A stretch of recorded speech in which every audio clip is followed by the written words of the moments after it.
passer maintenant à la fenêtre design. Alors fenêtre design, c'est la fenêtre conception du piano. Ce sont les paramètres auxquels l'accordeur n'a pas accès. Mais par contre, le facteur de piano, lui, les contrôle lorsqu'il fait les plans du piano.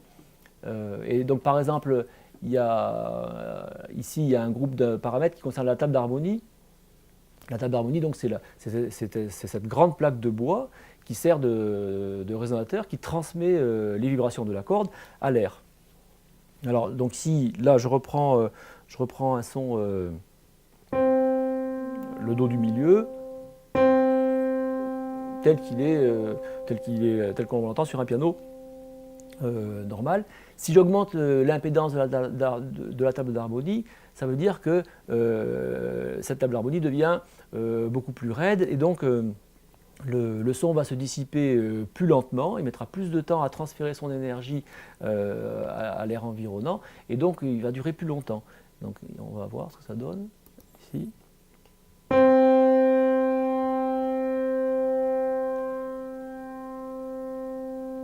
Alors que si au contraire je diminue l'impédance, je la réduis de manière exagérée,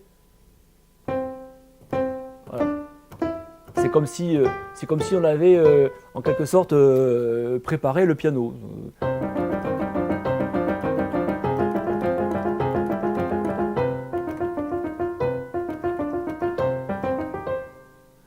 Là, c'est un peu comme si vous avez glissé des petits objets entre les cordes, comme ce qui se fait en musique contemporaine. Donc ici, vous avez en fait la possibilité de préparer vous-même votre piano par ce réglage des paramètres. Un autre paramètre qui fait partie du design, c'est la longueur des cordes.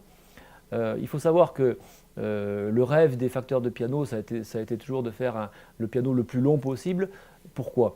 Il se trouve qu'il y a une chose qu'on appelle l'inharmonicité sur les cordes. C'est ce qui fait que les harmoniques ne sont pas exactement des multiples entiers du fondamental, mais au contraire sont un tout petit peu plus haut que ce qui devrait être.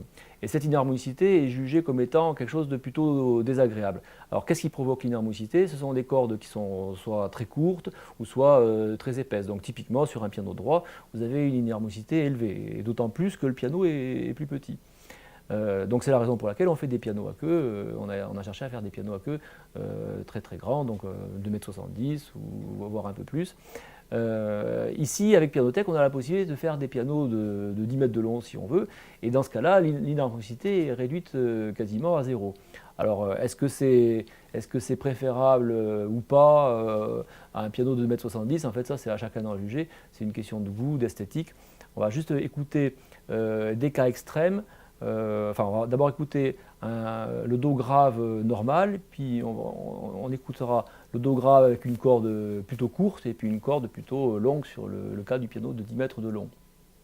Donc le do normal.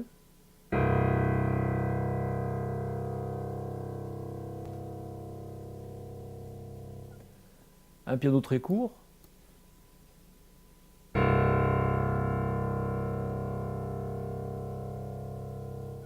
Pour comparer, on va réécouter les deux pour comparer. Le piano normal, le piano court. Le timbre a changé, c'est un autre son, c'est une autre couleur. Et maintenant, à l'extrême opposé, le piano qui serait très très long.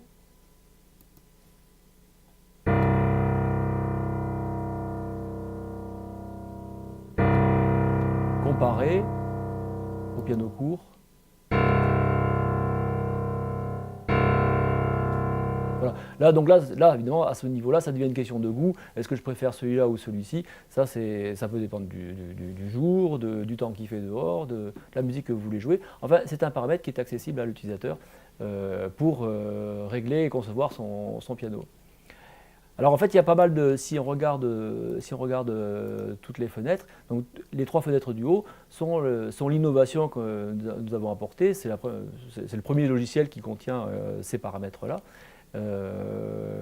qui sont donc typiques du fait qu'il y a une modélisation physique qui est derrière. Et donc si vous voulez expérimenter rapidement des sons, on a introduit un bouton qui s'appelle le random, qui veut dire aléatoire. Et donc à chaque fois que vous appuyez dessus, tous les paramètres sont modifiés de manière aléatoire. On voit d'ailleurs à l'écran ici que tous les curseurs se sont déplacés. Et bon, celui-là, c'est peut-être pas une réussite. Alors, on essaye. Ah, celui-là est plus intéressant.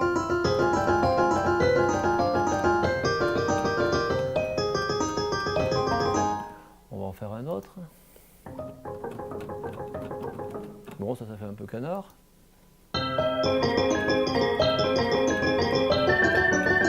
Alors, quel est cet instrument? Je ne sais pas, hein. C'est un instrument virtuel, il vit dans le monde virtuel. C'est le modèle de piano, mais déformé, au-delà de la réalité, au-delà de ce qui est possible de faire. Et donc, voilà, un outil de création sonore.